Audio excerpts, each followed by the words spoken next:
Padamu bulan, padamu bintang, biarkan ku bernyanyi untuk penghibur hati,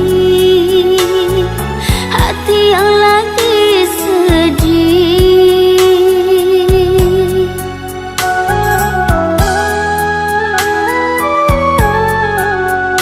Kekasih bukan saudara, bukan, esok dia akan pergi, entah kapan kembali. Aku sedih sekali.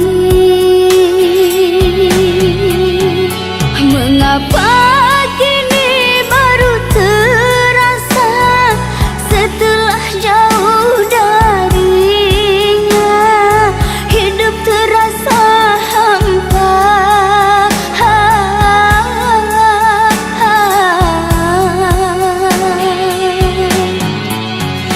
Sedangkan ia selama ini hanya teman biasa, tempat berbagi cerita dalam suka dan duka. Apa yang terjadi pada diriku ini?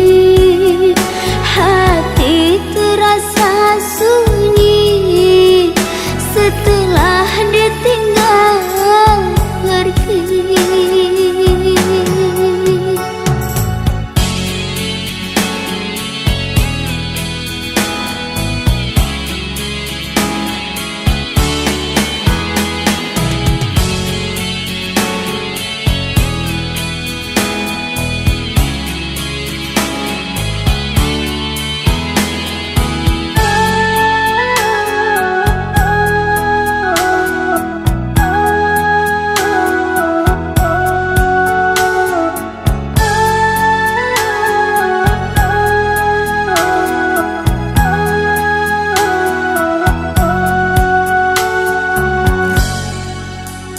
Kekasih bukan saudara, bukan, esok dia akan pergi, entah kapan kembali.